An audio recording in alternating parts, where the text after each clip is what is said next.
హృదయంతో వందనాలు తెలియజేస్తున్నా. ప్రియులారా, మనం గత బుధవారం భస్మ బుధవారం, వాస్తవానికి నేను అయ్యగారు సుధీర్ అయ్యగారు చెప్పిందాక నేను ఆ ధ్యాసలో లేను. నేను ఈ మందిర స్థలం విషయంలో పడి ఇలా ఆ ఆలోచన అలా వెళ్ళిపోయింది.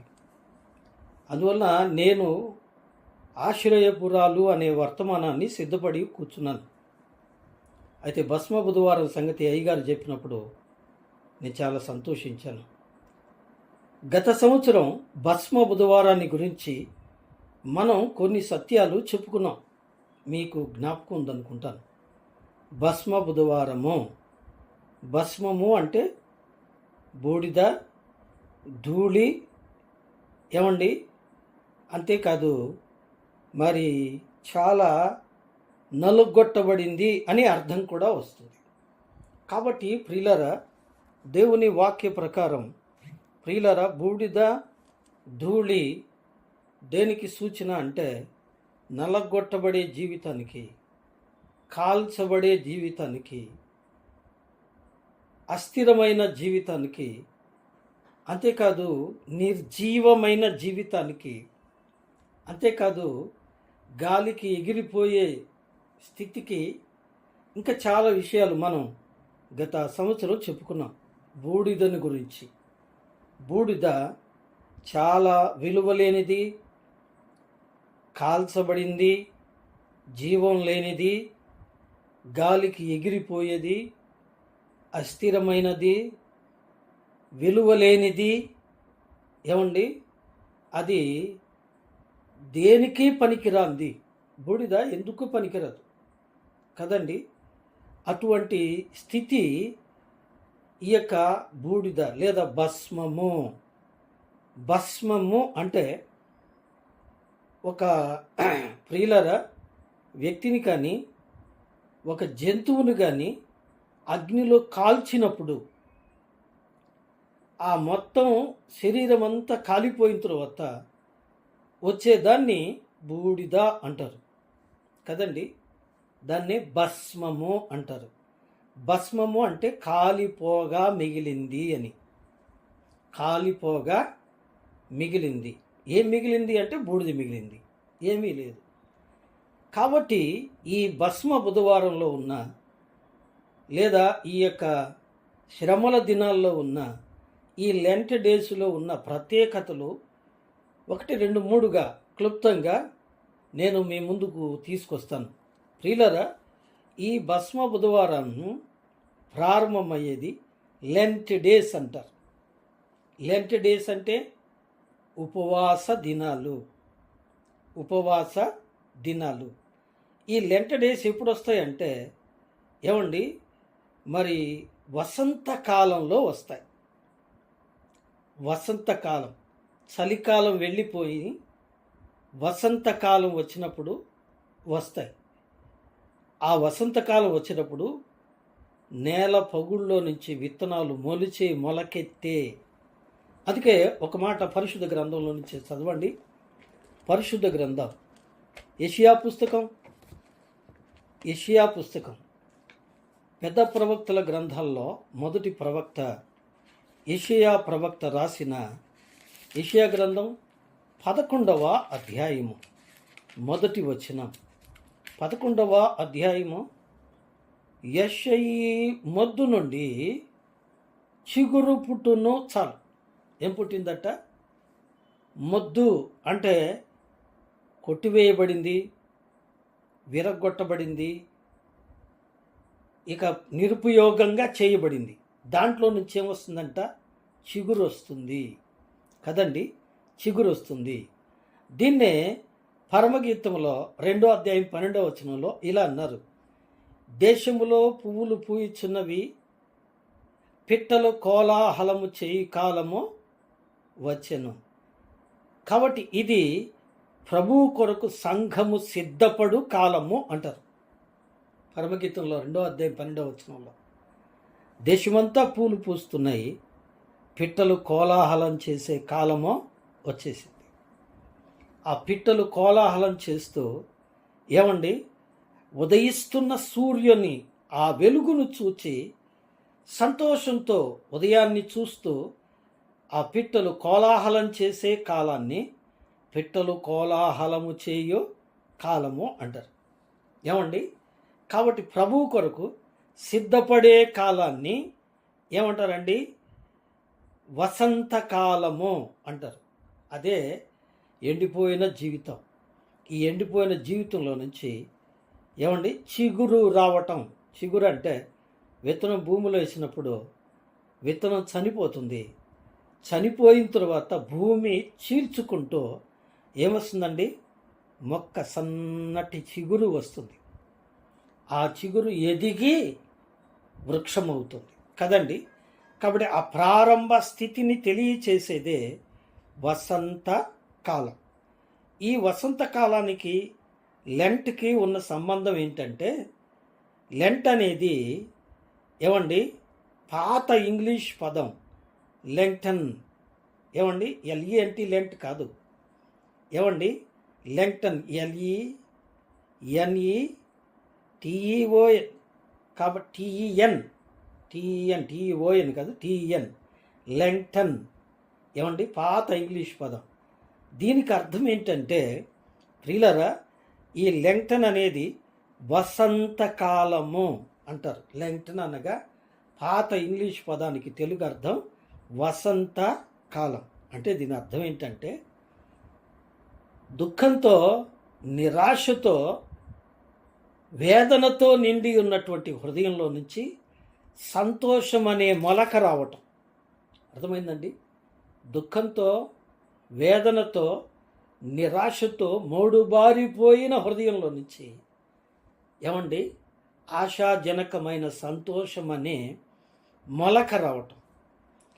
ఈ యొక్క లెంట్ చరిత్ర ఏంటి అంటే, ఈ లెంట్ చరిత్ర ఏంటి అంటే క్రీస్తు శకం 325 సంవత్సరంలో నైసియా అనే ప్రాంతంలో రోమన్ చక్రవర్తి అయినటువంటి కాన్స్టంటైన్ అనే చక్రవర్తి క్రైస్తవ పోపులందరినీ సమావేశపరిచి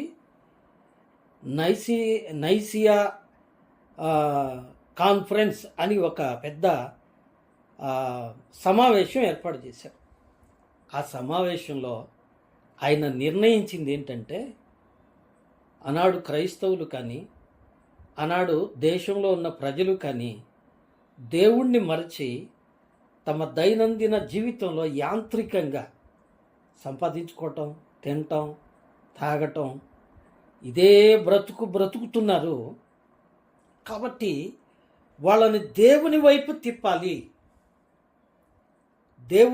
తిప్పాలి. కనీసం కొంత సమయమైనా దేవునితో గడిపేటట్టుగా వాళ్ళని ఒత్తిడి చేయాలి అనే ఉద్దేశంతో ఈ లెంట్ డేస్, ఏమండి ఉపవాస దినాలు లేకపోతే శ్రమల దినాలు అనే పద్ధతిని ఆయన ఏర్పాటు చేసి, ఇది బైబిల్లో ఉన్నది కాదు.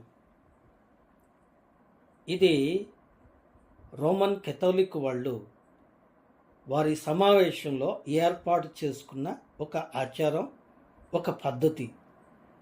ఏర్పరచుకున్నది మంచి సదుద్దేశమే. ఆ సమయంలో వాళ్ళు ఏం చేస్తారంటే, బూడిద తీసుకొని ఆ బూడిదను నూనెలో కానీ నీళ్ళలో కానీ వేలు ముంచి ఆ బూడిదను గుచ్చి ఏం చేస్తారంటే, ఆ బూడిదను ముఖం మీద ప్రతి ఒక్కరికి సిలువ గుర్తులో వేస్తారట. వేసిన తర్వాత వాళ్ళు చెప్పే మాట ఏంటంటే, చూడండి ఆదికాండ గ్రంథం 3వ అధ్యాయము 17వ వచనం, 3లో 17 రెండో భాగం. ఏమండి ఉమ్, ఉమ్, ఉమ్, ఉమ్.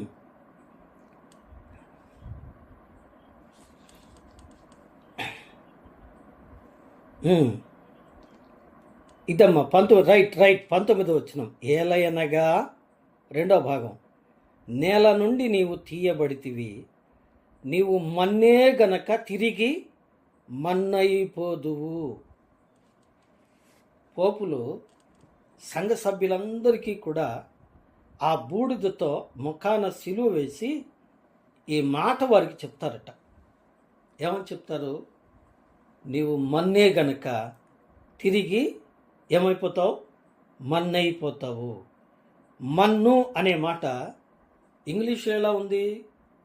దేవుడైన యెహోవా ఆదికాండం 2:7 నేల మట్టితో నరుని చేసెను అని ఉంది తెలుగులో.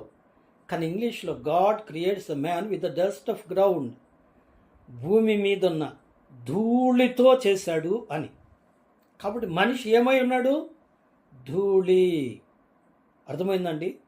ధూళి. కాబట్టి మనిషి తనకు తాను ఏమనుకుంటున్నాడు? నేను సంపాదించుకుంటున్నాను, నేను బలపడుతున్నాను, నేను గొప్పవాడిని అవుతున్నాను, నేను అలాగా ఇలాగా అని చెప్పినాను. దేవుణ్ణి మరిచి తను తాను హెచ్చించుకొని దైవ చింతన లేకుండా ఉంటున్నాడు కనుక దేవుని యొక్క సన్నిధిని జ్ఞాపకం చేయటానికి ఏర్పాటు చేసిన ఒక పద్ధతి ఇది. అందుకనే వాళ్ళు చెప్తున్న మాట ఏంటంటే, నువ్వు మన్నే గనక తిరిగి ఏమైపోతావు? మన్నైపోదువు. గమనించారా? మన్నైపోదువు కదండి. నిజమే. అబ్రహాం కూడా ఒక మాట అన్నాడు. ఆదికాండ గ్రంథం 18వ అధ్యాయము చూడండి. ఆదికాండ గ్రంథం 18వ అధ్యాయంలో దేవుడితో మాట్లాడుతున్నటువంటి ఆదాము దేవుని దగ్గర సంభాషణ చేస్తూ భయపడుతూ తాను ఒక మాట మాట్లాడతాడు. ఏమనండి? ఏమంటాడు చూడండి. 27వ వచనం. 27వ వచనం. అందుకు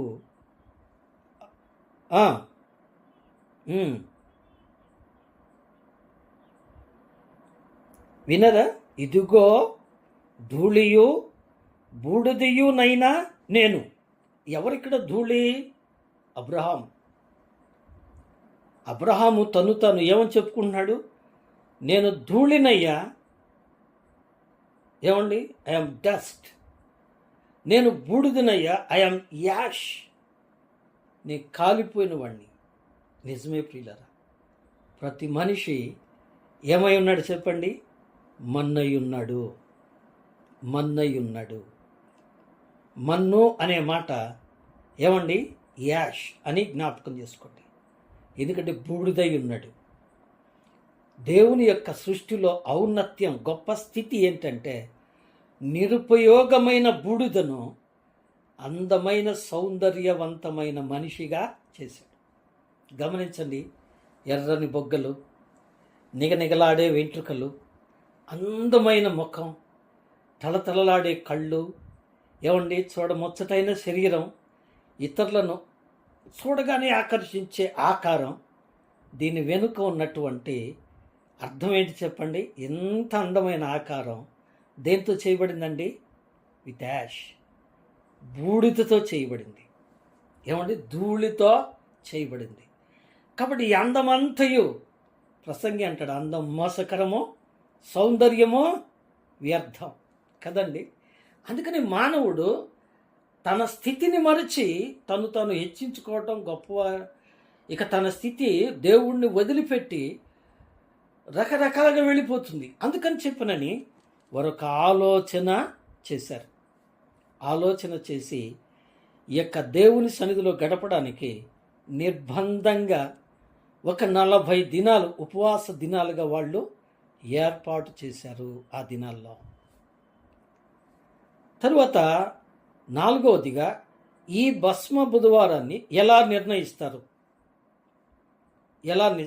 క్రీస్తు శకం 601లో గ్రెగరీ అనే పోపు భస్మ బుధవారాన్ని నిర్ణయించడానికి ప్రయత్నము చేశాడు. అది వసంత కాలంలోనే ఉండాలి అని కాన్స్టంటైన్ చక్రవర్తి చెప్పారు. అందుకని వసంత కాలంలో ఋతు భ్రమణాన్ని బట్టి, అంటే చంద్రుని యొక్క భ్రమణాన్ని బట్టి అంటే పౌర్ణమి, అమావాస్య ఈ రెండు చంద్ర భ్రమణానికి ఏమండి గురుతులు. పౌర్ణమి పూర్ణచంద్రుడు, అమావాస్య పూర్ణ చీకటి. కాబట్టి ఆ చంద్ర భ్రమణాన్ని బట్టి వసంతకాలంలో ఏమండి పూర్ణచంద్రుడు రావటాన్ని ఏమంటారు చెప్పండి? పూర్ణచంద్రుడు రావటాన్ని ఏమంటారు? ఇది అమావాస్య, అది పౌర్ణమి. ఆ పౌర్ణమి సమయంలో ఉండేటటువంటి కాలాన్ని నిర్ణయించి 40 రోజులు నిర్ణయిస్తున్నారట. 40 రోజులు. అది ఎలాగూ అంటే ఇక్కడ ఒక పెద్ద ఆయన నేను తెలియక అడిగినప్పుడు నాకు ఇలా చెప్పారు. ఏం చెప్పారంటే మార్చి నెలలో అంటే వసంతకాలం ఎప్పుడు ప్రారంభమవుతుంది? ఫిబ్రవరి వరకు చలికాలం ఉంటుంది.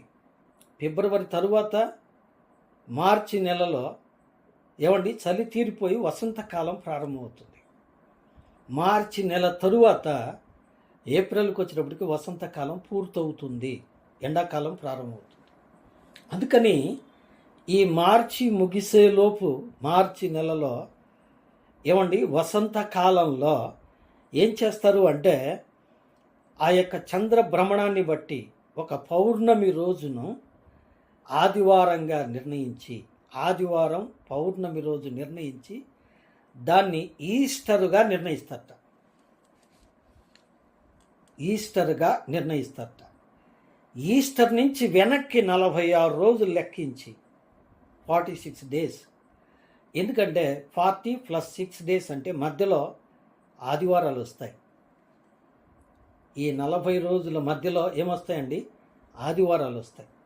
కాబట్టి ఆదివారాల్ని దుఃఖ దినాలుగా నిర్ణయించకూడదు.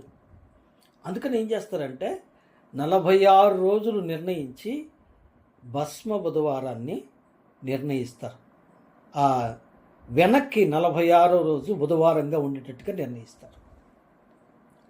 ఇక ఆ తరువాత 40 రోజులు ఉపవాస దినాలుగా ప్రకటిస్తారు. ఏమండి ఆ తరువాత దేవుని బిడ్డలారా, ఈ యొక్క ఈస్టర్ వరకు ఉండేది ఏమండి ఈస్టర్ వరకు ఉండేదాన్ని లెక్కించిన కాలంలో ఏమండి ఈస్టర్కు ముందు వచ్చే శనివారం వరకు శ్రమల దినాలే. ఈ శ్రమల దినాల్లో ప్రియులారా ఈస్టర్కు ముందు వచ్చే ఆదివారాన్ని మట్లాదివారంగా నిర్ణయిస్తారు. మట్లాదివారం మొదలుకొని ఈస్టర్కు ముందుండే శనివారం వరకు 7 రోజులు పరిశుద్ధ వారంగా హోలీ వీక్ నిర్ణయిస్తారు. కాబట్టి ఈ రీతిగా లెంటు వసంతకాలంలోనే నిర్ణయిస్తారు. దీన్ని కాన్స్టంటైన్ చక్రవర్తి ఆదేశాన్ని అనుసరించి క్రీస్తు శకం 325లో జరిగినటువంటి నిర్ణయం ప్రకారం 601లో గ్రెగరీ అనే పోపు ఈ యొక్క భస్మ బుధవారము అనేదాన్ని నిర్ణయించారు. ఇందులో ప్రియులరా ఆదివారములు లెక్కలోనికి రావు. ఇకపోతే 40 రోజులు ఎందుకు నిర్ణయించారు అంటే పరిశుద్ధ గ్రంథంలో కొన్ని సూచనలు మనకు కనబడతాయి. ఈ 40 అనేదాన్ని లాటిన్ భాషలో ఏమంటారంటే క్వాడ్రాగెసిమా అంటారు. అంటే 40 దినాలు. క్వాడ్రాగెసిమా అంటే లాటిన్లో 40 దినాలు. ఈ 40 అనేది పరిశుద్ధ గ్రంథంలో కొన్ని విషయాలు వచనాలు చెప్తూ వెళతాను, చదవక్కర్లేదు, అంశం ముందుంది. ఆదికాండ గ్రంథం 7వ అధ్యాయము 17వ వచనం ప్రకారం నోవహు కాలంలో వచ్చిన జల ప్రళయము ఎన్ని దినాలండి? 40 దినాలు. సంఖ్యాకాండం 14వ అధ్యాయము 33వ వచనం ప్రకారం ఇశ్రాయేలీయుల అరణ్య ప్రయాణం 40 సంవత్సరాలు. అలాగే నిర్గమకాండం 24వ అధ్యాయం 18వ వచనం ప్రకారం మోషే కొండ మీద ధర్మశాస్త్ర పలకలు తీసుకోవడానికి దేవునితో గడిపిన రోజుల సంఖ్య 40. ఇంకా చాలా చెప్పుకోవచ్చండి. ఏమండి, కనాను సందర్శించడానికి వెళ్ళిన వేగుల వారు కనానును సందర్శించిన కాలం 40 రోజులు. సొలొమోను దేవుని మందిరాన్ని కట్టిన సంవత్సరాలు 40. రాజుల మొదటి గ్రంథం 6వ అధ్యాయము 17వ వచనం. అలాగే ఏలియా భోజన బలముతో దేవుని ఆజ్ఞ ప్రకారం దేవుని పరిచర్య కొరకు ప్రయాణం చేసిన దినాలు 40. అలాగే యేసుక్రీస్తు ప్రభువారు క్రొత్త నిబంధనలో మార్క్స్ వార్త 1వ అధ్యాయం 3వ వచనం ప్రకారం బాప్తిసం తీసుకుని ఉపవాసంతో గడిపిన దినాలు 40 రోజులు. 40 రోజులు ఉపవాసం ఉన్నారు. అంతేకాదండి, మనం అపోస్తల కార్యంలో మనం చూస్తే 1వ అధ్యాయం 3వ వచనం ప్రకారం క్రీస్తు ప్రభు పునరుద్ధానుడై తిరిగి లేచిన తర్వాత తిరిగి పరమునకు ఎక్కి వెళ్ళక ముందు 40 రోజులు శిష్యులు కనపడి వాళ్ళ విశ్వాసాన్ని బలపరిచాడు. కాబట్టి ఇలాగూ ఈ 40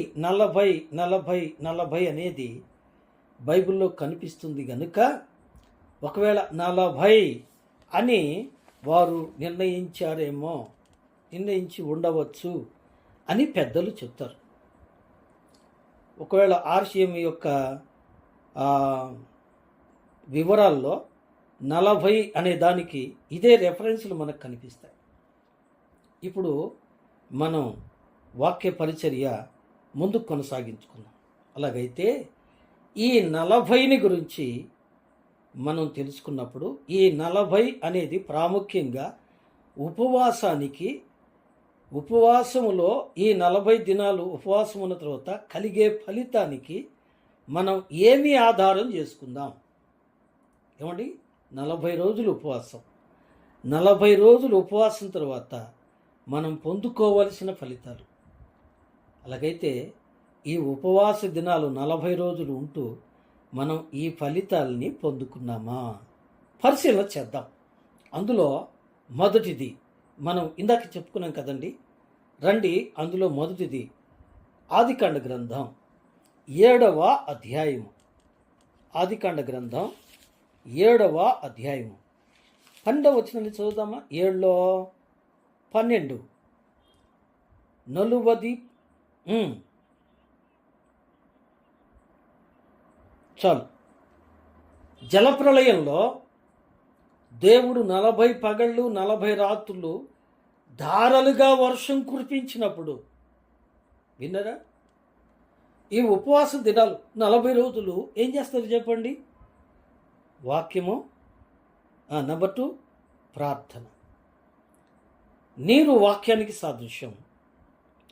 ప్రార్థన, కన్నీటి ప్రార్థన నీటికి సాదృశ్యం. నీరు అటు వాక్యానికి సాదృశ్యం, ఇటు కన్నీటి ప్రార్థనకు సాదృశ్యం. అలాగైతే 40 పగళ్ళు 40 రాత్రులు ప్రచండ వర్షము కురిపించినప్పుడు జరిగింది ఏంటండి? భూమి మీదున్న చెడ్డ ప్రజలందరూ కూడా, చెడ్డవారందరూ కూడా నశించిపోయారు. దేవునికి భయపడిన నీతిమంతుడైన లోతు కుటుంబం మాత్రమే భూమి మీద మిగిలింది. బాగానే ఉందయ్యా, ఇందులో ఏం చెప్తావు నువ్వు అని అంటే ఇక్కడ ఒక మాట. 40 పగుళ్ళు 40 రాత్రులు వర్షం కురిచినప్పుడు దేవునికి వ్యతిరేకంగా, ఎందుకంటే 6వ అధ్యాయంలో మనం చదివాం, భూమి బలాత్కారముతో నిండబడిందట. ప్రజలు దేవునికి ఆయాసకరంగా బ్రతికెత్త. అలా దేవునికి ఆయాసకరమైన ప్రజలందరూ కూడా ఏమైపోయారండి? నశించిపోయారు. మిగిలింది ఎవరు? దేవుని భయము కలిగిన వారు. అలాగైతే ఇక్కడ ఒక మాట, దేవుని వాక్యముతో ప్రార్థనతో 40 రోజులు ఉపవాసం ఉండి కన్నీటి ప్రార్థన చేసిన నీలో ఏం కావాలి చెప్పండి? నీ హృదయంలో, నీ జీవితంలో దేవునికి ఆయాసకరమైన లోపము, పాపము, అవిధేయత సమస్త కూడా కడిగివేయబడాల. కడిగివేయబడాల. నీవు నూతనమైన వ్యక్తిగా రావాలా. ఏమండి? నూతనమైన వ్యక్తి. అంతకుముందు వాళ్ళందరితో కలిసి ఉన్నారు. ఎవరితో? పాపులందరితో కలిసి ఉన్నారు. నోవహు కుటుంబం. ఇప్పుడు దే ఆర్ సపరేటెడ్. వారిలోంచి మళ్ళీ జనాంగం వస్తుంది. పాపం పోయింది. ఏమండి? పాతవి గతించెను, ఇదిగో క్రొత్తవాయి. ఈ 40 రోజుల్లో మనలో పాపం పోయిందా? పాతవి పోయినాయా? పాత చేష్టలాలు పోయినాయా? ప్రతి సంవత్సరం 40 రోజులు ఉపవాసం ఉంటున్నాం, ప్రార్థన చేస్తున్నాం, అన్నీ చేస్తున్నాం, బాగానే ఉంది. ఈ 40 రోజుల తర్వాత ఒక్కసారి నీవు గుండె మీద చేసుకొని నీలో ఉన్న పాత జీవితం పోయిందా ప్రశ్నించుకోవాలని ప్రభు పేరిట నా 2 చేతులు జోడించి మనవి చేస్తున్నాను. నీ పాప జీవితం, పాపం కడుగబడిందా? ప్రకటన గ్రంథం 1వ అధ్యాయము 6వ వచనం. మనలను ప్రేమించుచు తన రక్తము వలన మన పాపముల నుండి మనలను విడిపించిన వానికి అని అక్కడుంది. పుట్టినట్లే ఉందండి. కడిగిన వానికి. దేంతో కడిగాడండి? రక్తంతో కడిగాడు యేసయ్య. తన రక్తముతో కడిగాడు. ఏం కడిగాడు? పాపాలు కడిగి వేశాడు. ఏమండి? కడుగుబడ్డావా? పాపాలు కడుగుబడ్డాయా? లేక బాప్తిసం తీసుకుంటున్నా కానీ తిరుగుబోతుగా, తిట్టుబోతుగా, త్రాగుబోతుగా, జోదరిగా, కోపిష్టిగా, భార్యను కొట్టేవాడుగా, భర్తను వేధించేదానివిగా, ఇంకా లోక సంబంధమైన చెడు చూపులు చూస్తూ చెడు ప్రవర్తన చేస్తూ అలాగే బ్రతుకుతున్నావా? నీకోసం యేసుక్రీస్తు ప్రభువారు తన ఆఖరి రక్తపు బిందు వరకు కచ్చరమ్మ.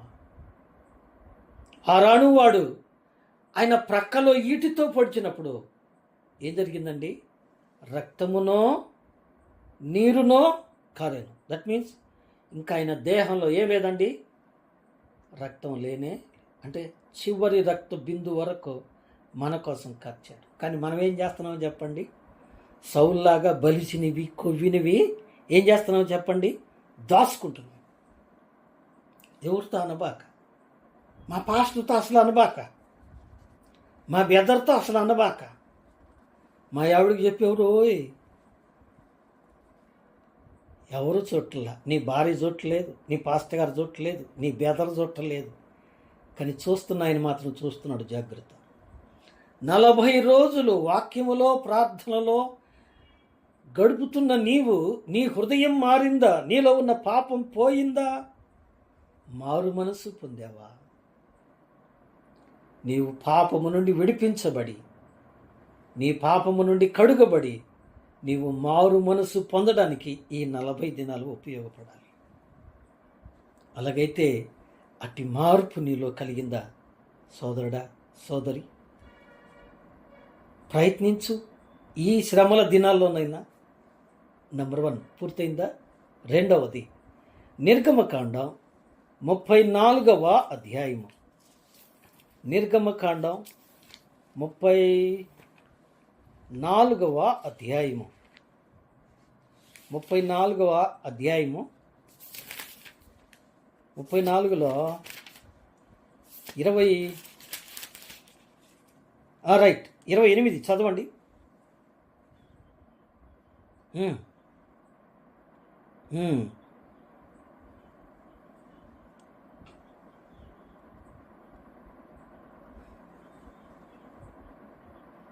చాలండి. అతడు 40 రేయింబగళ్ళు యెహోవాతో కూడా అక్కడ ఉండెను. సపరేట్గా ఈ ఉపవాస దినాల్లో ఇంకెక్కడికి వెళ్ళే పని లేదు, పెళ్ళిళ్ళు చేసే పని లేదు, పెళ్ళిళ్ళు చేసుకునే పని లేదు, లేకపోతే ఏ ప్రయత్నాలు చేయరు. ఏమండి? సపరేషన్. ఈ ఉపవాస దినాల్లో దేవునితో గడపాలి, ప్రార్థన చేయాలి, వాక్యం వినాలి, ప్రార్థన చేయాలి, కన్నీరు పెట్టాలి, ఉపవాసం ఉండాలి. నిజమే. ఇక్కడ ఉపవాసం అంటే ఏంటి? ఇక్కడ అన్నాడు, అతడు భోజనము చేయలేదు, నీళ్లునో తాగలేదు. ఇది దేహ సంబంధమైంది. దేహ సంబంధమైంది. ఉపవాసము అంటే ఆహారం తినకపోవటం, తినటం కాదు సంబంధం. దాని అర్థం వేరు. చెప్తాను, గమనించండి. ఆహారం తినడం కొంత తగ్గించుకుంటే ఆరోగ్యానికి ఉపయోగపడుతుంది. ఎందుకంటే దేహంలో చెడు ఆ చెడుగులు అన్నీ కూడా వెళ్ళిపోతాయి. వారంలో కొన్ని రోజులు, కొన్ని గంటలు, కొంత సమయం ఆహారం తీసుకోకుండా ఉపవాసం ఉంటే అధికంగా ఉన్నటువంటి ఆ కల్మషం అంతా పోతుంది, ఆరోగ్యం దక్కుతుంది అనేది వైద్యశాస్త్రం చెప్పేది. అందుకు ఉపవాసం వాళ్ళు పాటిస్తారు. కానీ ఉపవాసం యొక్క అర్థం ఏంటంటే ఉప ప్లస్ వాసము. ఉపవాసము, వాసము అంటే నివసించుట. ఏమండి? నివసించుట. ఎక్కడ నివసించాలి? ఉప అంటే కలసి. ఇక్కడ చూడండి, ఏమండి, 40 పగళ్ళు 40 రాత్రులు అతడు ఏం చేశాడు చెప్పండి? అక్కడ ఆయనతో ఉండెను. అతడు 40 రేయింబగళ్ళు యెహోవాతో కూడా అక్కడ ఉండెను. He lived with him, he prayed with him, he stand with him. ప్రభువుతో ఉన్నాడు, దేవుడితో ఉన్నాడు. ప్రార్థనలో కూర్చొని సెల్ ఫోన్ నొక్కోడు. ప్రార్థనలో కూర్చొని గుసగుసలాడుకోడు. ఏమండి? ప్రార్థనలో కూర్చొని వాక్యం వింటూ నిద్రపోడు. వింటున్నారా? కోప్పడకండి. మనస్సును దేవుని వాక్యం మీద కేంద్రీకరించాలి. ఉపవాసము అంటే దేవునితో ప్రతిష్ఠించుకోవాలి. అందుకనే ప్రభువారు చెప్పారు కదండి, మత్తయి సువార్త 6వ అధ్యాయము 6వ వచనం. ఏం చదువుతాం? నీవు ప్రార్థన చేయనప్పుడు నీ గదిలోనికి వెళ్ళి తలుపు మూసుకొని రహస్యమందు చూచు నీ తండ్రికి ప్రార్థన చేయుము. ఏం చేయాలి? You please separate your self with God. నీవు దేవునితో ప్రత్యేకించబడాలి, దేవుని వాక్యాన్ని శ్రద్ధతో వినాలి, దేవునితో మమేకం కావాలి. అది ఉపవాసం అంటే. ఉపవాసం అంటే ఏంటి? ఇప్పుడు రండి, మత్తయి సువార్త 6వ అధ్యాయము. మత్తయి సువార్త అండి 6వ అధ్యాయము 5వ వచనం. 5వ వచనం.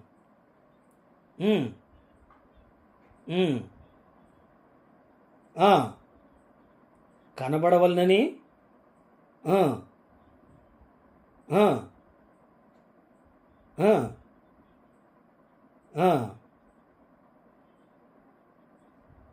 అక్కడ ఆగండి. మీరు ప్రార్థన చేయనప్పుడు ఎలా ఉండకూడదు? ఉపవాస వేషం అంటారు. అది నేను ఉపవాసం ఉన్నానండి, ఓపిక లేదో. నో, నీ కోసం కాదు, నువ్వు జనాలకి కనబడాలని కాదు. దాని అర్థం ఏంటంటే నువ్వు అన్నం తినకుండా నీరసమై జనానికి కనపడి, ఓ అబ్బాయి ఈయన అసలు అన్నం కూడా తినడం కావాలా, నీళ్లు కూడా తాగడం కావాలా అని చెప్పించుకోవటం కాదండి. విత్ గాడ్, దేవునితో ప్రత్యేక సమావేశం చేసేదే ఉపవాసం. ఏమ్మా?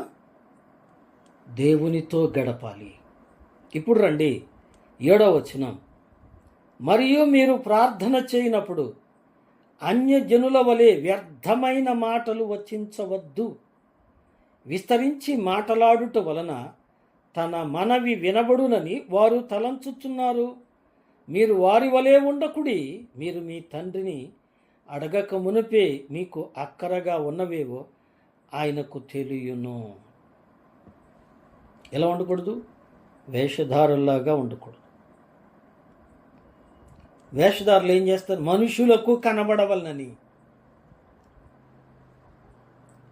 అతడు 40 పగళ్ళు 40 రాత్రులు యెహోవాతో కూడా అక్కడ ఉండెను. ఇంకెవరన్నా ఉన్నారు అక్కడ? ఎంతమంది సంఘం ఉన్నారాడా? ఎవరు లేరు. దేవునితో కూడా మోషే. దేవుడు చెప్తున్నాడు, మోషే వింటున్నాడు. ఆయన మాట్లాడుతున్నాడు, ఇతను వింటున్నాడు. ఆయన చెప్తున్నారు, వింటున్నాడు. మనసులో పెట్టుకుంటున్నాడు, రాసుకుంటున్నాడు. అయిపోయింది. ఆ తర్వాత ఆయన రాతి పలకల మీద తన ధర్మశాస్త్రమును వ్రాసి ఇచ్చారు. మోషే ధర్మశాస్త్రాన్ని సంపాదించుకున్నాడు. దేవుడితో ప్రత్యేకంగా గడిపి దేవునితో సహవాసం చేసి దేవుడి దగ్గర నుంచి ఆయన మనసు, ఆయన వాక్యం, ఆయన యొక్క ధర్మశాస్త్ర విధులు తెచ్చుకున్నాడు. ఏంటవి? ఆయన వేలుతో వ్రాసినవి. దేవుడే తన వేలుతో వ్రాసి. నిజమే. ఉపవాస దినాల్లో ఒక్క వాక్యం నేర్చుకుంటున్నావా? కనీసం ఈ ఉపవాస దినాల్లోనైనా మిగతా రోజులు తీసి పక్కన పడేయండి. ఈ ఉపవాస దినాల్లోనైనా దేవుని వాక్యాన్ని నేర్చుకుంటున్నావా? దేవుని వాక్యాన్ని వింటున్నావా? ఉపవాస కోడికలకి వెళ్తారు.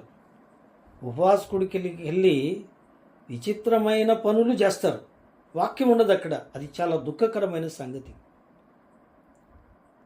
దేవుడు మాట్లాడాలి, భక్తుడు వినాలి, శ్రద్ధతో వినాలి.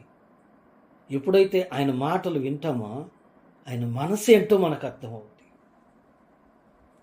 ఆయన మనసు ఏంటో మనకి అర్థమవుతుంది. అంతేకాదు, అసలు ఆయన ఉద్దేశం ఏంటో నీ పట్ల ఆయన ఉద్దేశం ఏంటో అది నీకు అర్థమవుతుంది కదండి. నిజమే. సమయం అయిపోయింది, త్వరపడదాం. సంఖ్యాకాండం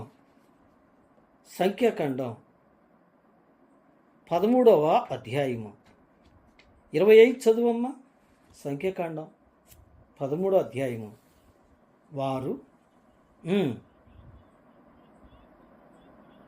చాలమ్మ, ఆ వచనాన్ని గుర్తుపెట్టుకోండి. ఎవరు వాళ్ళు? కనాను దేశమును పరిశీలించి చూచి రమ్మని యెహోషువ పంపించిన వేగులవారు. యెహోషువ కాదు, మోషే పంపించిన వేగులవారు. వాళ్ళలో ఎవరున్నారు? యెహోషువ, కాలేబు కూడా ఉన్నారు. యెహోషువ అంటే యెహోవా రక్షించును, యెహోవా రక్షణ అని అర్థం. కాలేబు అంటే కుక్క, అంటే నమ్మకత్వము, విశ్వాసము అని అర్థం. వారు 40 దినాలు అక్కడ పరిశీలన చేసి వచ్చి ప్రజలకు చెప్తూ, కొంతమంది ఏం చేశారంటే, ఓయమ్మా వాళ్ళు ఎంత భయంకరంగా ఉన్నారో, భూతాల్లాగా దయ్యాల్లాగా ఉన్నారా బాబు, వాళ్ళని మనం గెలవలేము, మనం వాళ్ళ చేతిలో పడి చచ్చిపోతాము, వాళ్ళు కొరికేస్తారా బాబు, చంపేస్తారా బాబు అన్నారు. కానీ యెహోషువ, కాలేబు ఏం చెప్తున్నారండి? వారు ఎంత బలవంతులైనా దేవుడు వారిని మన చేతికే అప్పగిస్తాడు. మనం వారిని జయిస్తాం. కనాను దేశమును మనం తప్పక స్వతంత్రించుకుంటాం. ఎట తెలుసయ్యా అంటే, దేవుడు మాకు చెప్పాడు. దేవుడు తన మనసు మాకు చెప్పాడు. దేవుని బిడ్డారా, దేవుని యందు విశ్వాసం ఉంచి దేవుని వెంబడిస్తున్న నీకు ఎన్ని అనుమానాలు. అమ్మో, ఈ పిల్ల జరుగుద్దో, ఈ పిల్ల ఎటు చేయాలనో, ఇది అటు చేయాలనో, ఈ ఉద్యోగం వచ్చుద్దో రాదో, ఈ పిల్లోడిని ఎటు చేయాలబ్బా, ఎన్ని ప్రశ్నలో కదండి. నిద్ర పట్టదు. ఈ ప్రశ్నలన్నిటికీ కూడా ఈ 40 రోజులు నీకు సమాధానం ఇచ్చి ఏం చేయాలి చెప్పండి? నీకు ఆశ కలిగించాలి. ఇశ్రాయేలుకి ఏం కలిగిందండి? ఆశ కలిగింది.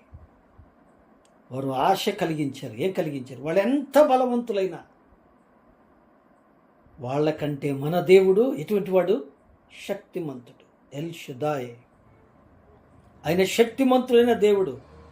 ఏం పర్వాలేదు, వారు ఎట్టి వారైనప్పటికీ వారిని ఓడించి మనకు స్వాధీనం చేస్తాడని ఒక ఆశ కలిగించాడు. ఇన్ని దినాలు దేవునితో గడుపుతున్న నీవు, నీ అనుమానాలు తీర్చబడి దేవునిలో నీకు సంతోషం కలిగిందా? 40 దినాల ఉపవాసంలో మనం పొందుకోవలసిన పరిస్థితి. 1, మారు మనసు పొందాలి, నూతన పరచబడాలి. 2, దేవుని వాక్యాన్ని సంపాదించుకోవాలి, నేర్చుకోవాలి. 3, ఆశపడాలి. 4, రాజుల మొదటి గ్రంథం 19వ అధ్యాయము 8, 9 వచనాలు. రాజుల మొదటి గ్రంథం 19వ అధ్యాయము.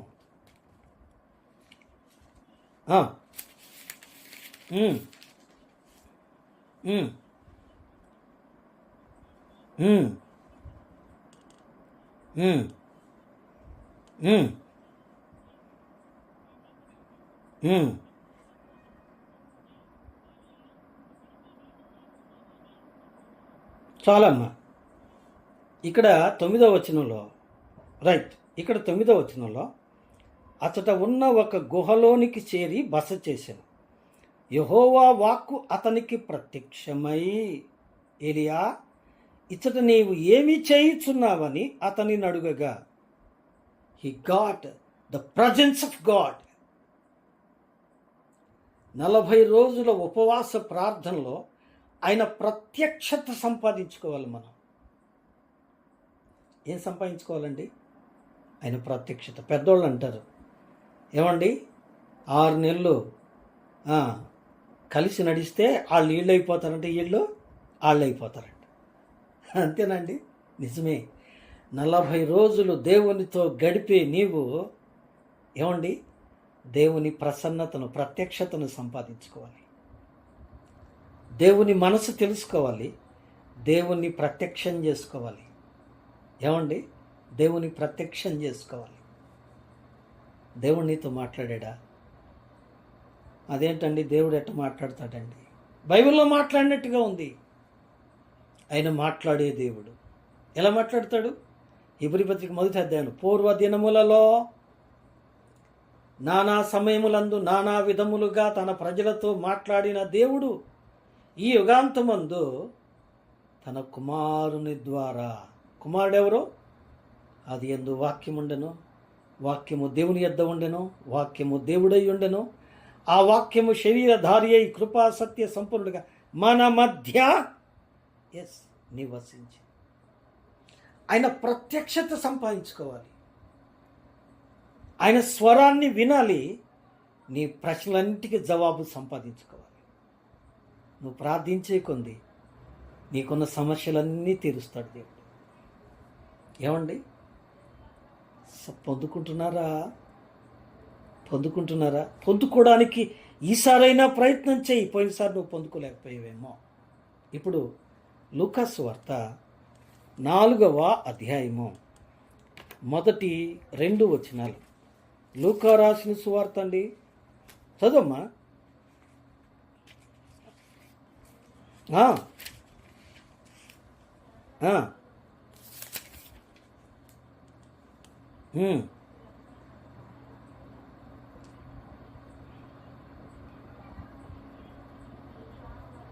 చాలండి, ఎందుకంటే వచనాలని చదివించడానికి సమయం అయిపోతుంది కదండి.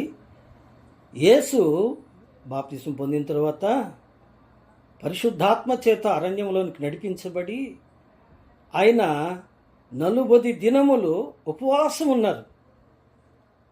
ఈ 40 దినముల ఉపవాసం తర్వాత ప్రభువు శోధించబడ్డాడు. ఇక్కడ నాదొక ప్రశ్న. చాలాసార్లు వాక్యం వింటున్నారు, వాక్యం చదువుతున్నారు. చాలామంది ఏమంటారు, ఏం చేద్దామన్నా యేసయ్యనే శోధించాడు అన్నవాడా, వాడు యేసయ్యనే శోధిస్తే మనల్ని వదిలిపెడతాడన్నా, మనం యాడ్ నిలుస్తామన్నా అంటారు కదండి. బాగా వినండి, కోప్పడకండి, అర్థం చేసుకోండి. ఈ 40 దినాల ఉపవాసం తరువాత ప్రభు శోధనకు గురైన తరువాత శోధన జయించాడా, ఓడిపోయాడా? చెప్పండి. శోధన జయించాడా, ఓడిపోయాడా? అపవాదిని జయించాడు. ఈ 40 దినాల ఉపవాస ప్రార్థన, యేసు 40 రోజులు ఉపవాసం ఉండి ప్రార్థన చేసి జయము పొందెనో. ఏమండి? జయ జీవితానికి గుర్తు. ప్రార్థన సాతానును జయించేటట్టుగా చేస్తుంది. ఏమండి? సాతాను పాటలు పాడుతుంటే దయ్యాలు డ్యాన్సులు వేస్తాయి. నువ్వు ప్రార్థన చేయి, ఆ మధ్యలో ఉండవయ్యి. నిజమంటారండి? ఎప్పుడన్నా చూసారా? మీరు చక్కగా పాటలు పాడండి, వాయిద్యాలు పెట్టి బ్రహ్మాండంగా పాటలు పాడుతున్నప్పుడు అబ్బో సినిమా యాక్టర్లు దారిలో అంత డ్యాన్స్ చేస్తారు. అదే మోకరించి కన్నీటితో ప్రార్థన చేయండి, ఇక ఆ మధ్యలో ఉంటే ఒట్టు. ఏం కారణం అంటే ప్రార్థన అంటే సాతానుకు ఏం చెప్పండి? భయం. కాబట్టి ప్రార్థన సాతాను మీద జయ జీవితాన్ని చూపిస్తుంది. జయించావా? త్వరగా వెళదాం. 6వదిగా అపోస్తుల కార్యం 1వ అధ్యాయము 3వ వాక్యం. అపోస్తుల కార్యం 1వ అధ్యాయము 3వ వచనం. ఆయన శ్రమపడిన తరువాత 40 దినముల వరకు వారికి అగపడుచు దేవుని రాజ్య విషయములను బోధించుచు అనేక ప్రమాణములు చూపి వారికి తన్ను తాను సజీవునిగా కనబరుచుకొనెను. వినరా? ఆయన పునరుద్ధరణ తిరిగి లేచిన తర్వాత పరలోకానికి వెళ్ళక ముందట 40 రోజులు వాళ్ళకి కనపడ్డాడట. ఎందుకు కనపడ్డాడు? వారు అవిశ్వాసులు కాకున్నాడు. యేసయ్యే పోయాడు.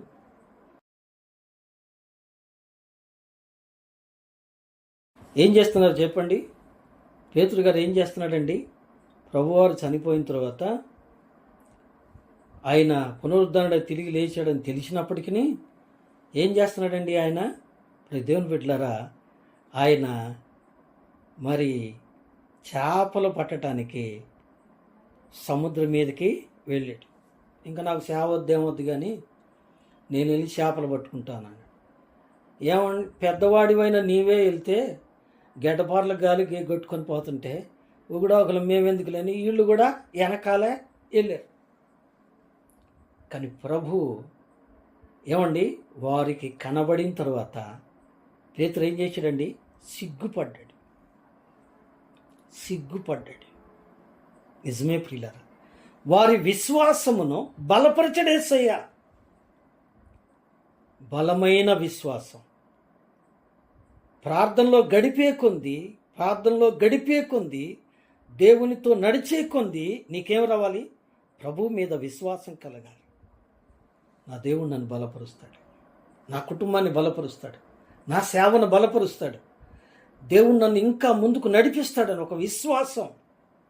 అనుమానం ఉండకూడదు, నిరాశ ఉండకూడదు. పేతురులాగా ఏమండి, యేసయ్య నీళ్ల మీద సముద్రం మీద నడిచొస్తుంటే ఏమంటున్నాడు చెప్పండి? నేనే భయపడకుడి అని చెప్తే పేతురు ఏమన్నాడు? ప్రభువా నిజంగా నువ్వే అయితే నేను కూడా నడవటానికి అవకాశం ఇయ్యి అన్నాడు. నమ్మినట్ట నమ్మనట్ట?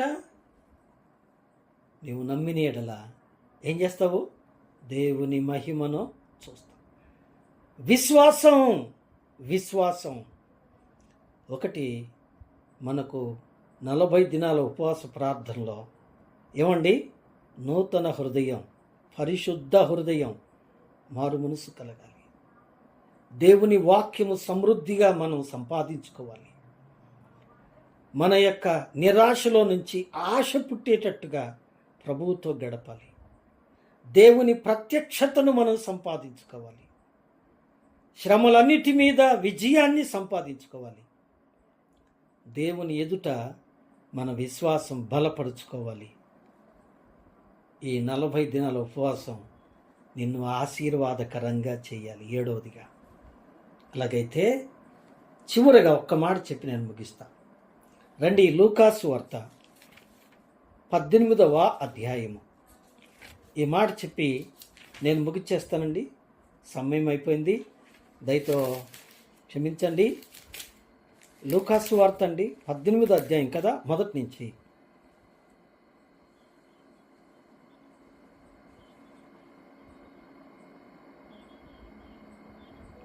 చాలండి, 7వ వచనం.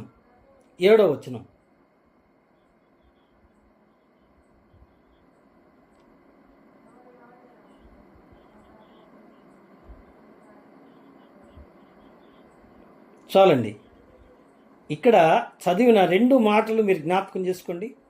విసుకక నిత్యము, అట్ ఎవ్రీ టైం. 40 రోజులు ప్రార్థన చేసి మిగతా సంవత్సరం అంతా దేవుడికి మందిరానికి రాకుండా, ప్రార్థనకు రాకుండా, వాక్యం వినకుండా నా ఇష్టానుసారం బ్రతుకుతానంటే అది రాంగ్ డెసిషన్.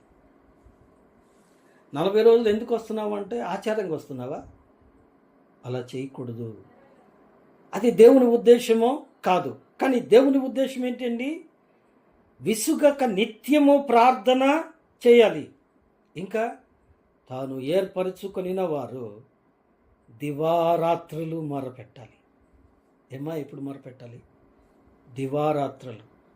దినమో రాత్రి, పగలు రాత్రి, at any time, every day, ప్రతిదినం మనం ప్రార్థనలో గడపాలి.